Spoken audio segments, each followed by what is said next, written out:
everyone, Galiga26 here. For today's video, I want to show you how you can animate your text and photo using Adobe Spark.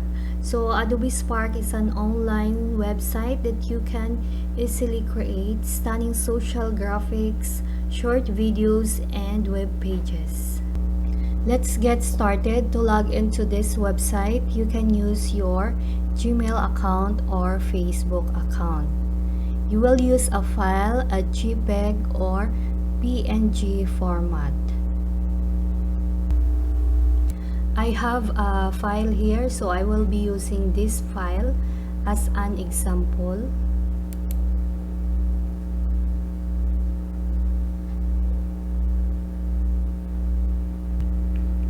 To animate your text or photo, you will click this animation. For text animation, you can select typewriter, dynamic flicker, color shuffle, fade, slide, and grow. So all you have to do is to click to preview. So for example, typewriter, okay, or flicker,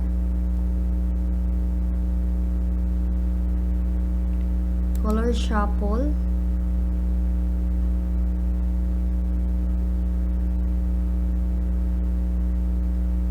okay, and then for slide,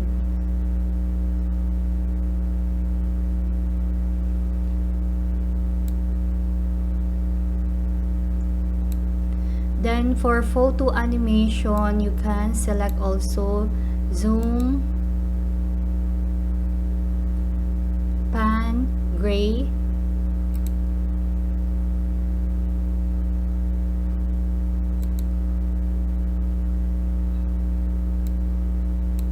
and blur, color, and fade.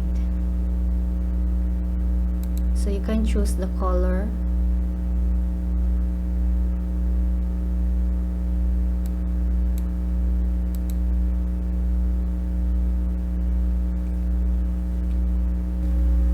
Once you're done with your text or photo animation, click this download to download your file. So you will select MP4 video and then click start download.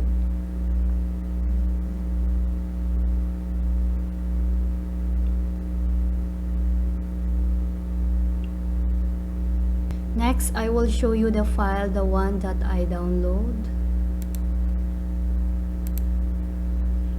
So this is the file.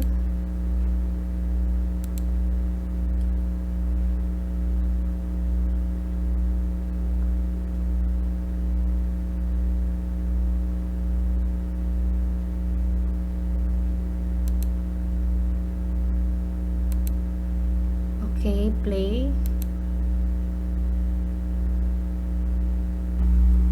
That's all for today. Thank you for watching.